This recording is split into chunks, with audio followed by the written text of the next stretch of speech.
YCP నేత నల్లపురెడ్డి ప్రసన్న కుమార్ రెడ్డి మహిళలపై మూర్ఖపు వ్యాఖ్యలు చేస్తున్నారని టీడీపీ ఎమ్మెల్సీ కావలి గ్రీష్మ ఫైర్ అయ్యారు. ఆయన తన తీరును మార్చుకోకపోతే బుద్ధి చెప్తామని హెచ్చరించారు. ఉన్నత కుటుంబంలో పుట్టి పేదల కోసం పనిచేస్తున్న నారా భువనేశ్వర్పై ప్రసన్న కుమార్ రెడ్డి అనుచిత వ్యాఖ్యలు చేయడంపై మండిపడ్డారు. టీడీపీ నాయకులు సిద్ధాంతంతో పనిచేస్తారని, ప్రతి మహిళను గౌరవిస్తారని స్పష్టం చేశారు.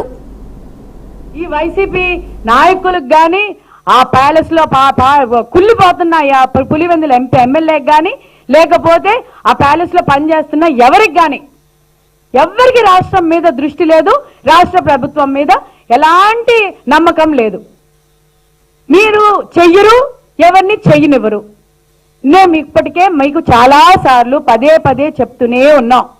ప్రతి ఒక్క ప్లాట్ఫామ్ మీద మీకు మరీ చాలా ముఖం మీద కొట్టినట్టు మరీ చెప్తున్నాం.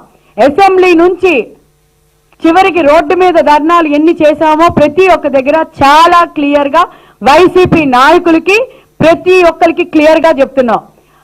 తెలుగుదేశం పార్టీ నాయకుల గురించి గాని, ఆంధ్రప్రదేశ్ లోని ఉన్న మహిళల గురించి గాని, మా అన్న ఎన్టీఆర్ గారి కుటుంబ సభ్యుల గురించి గాని, మా ముఖ్యమంత్రి గారి కుటుంబం గురించి గాని, తెలుగుదేశంలో ఉన్న ప్రతి ఒక్కరి గురించి, కార్యకర్తల నుంచి నాయకుల గురించి గాని, మహిళల గురించి ఎవరైనా మాట్లాడితే ఒప్పుకోము, ఊరుకోము, సహించేది లేదు అని మేము ప్రతి ఒక్క ప్లాట్ఫామ్ మీద చెప్తున్నాం.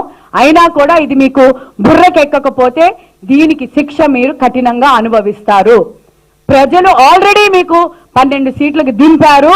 ఆ 11 సీట్లకు దింపారు. ఆ 11 కూడా మిగలకుండా 0 అయ్యేటట్టు మీ జీవితాలను మీరే రాసుకుంటున్నారు. ఆదర్శవంతంగా ఈరోజు ఒక ప్రెస్టీజియస్ అవార్డు తీసుకుంటున్న నారా భువనేశ్వరి గారి మీద మీరు ఇలాంటి అనుచిత వ్యాఖ్యలు చేయడం కరెక్ట్ కాదు. దీనికి ప్రసన్న కుమార్ రెడ్డిని పక్కన కూర్చోబెట్టి జగన్మోహన్ రెడ్డి ఆయన్ని సస్పెండ్ చేయాలి. దీనికి జగన్మోహన్ రెడ్డి ఆంధ్ర ప్రజలకు, ఆంధ్రలోని మహిళలకు, నారా భువనేశ్వరి అమ్మగారికి అందరికీ క్షమాపణ చెప్పాలి.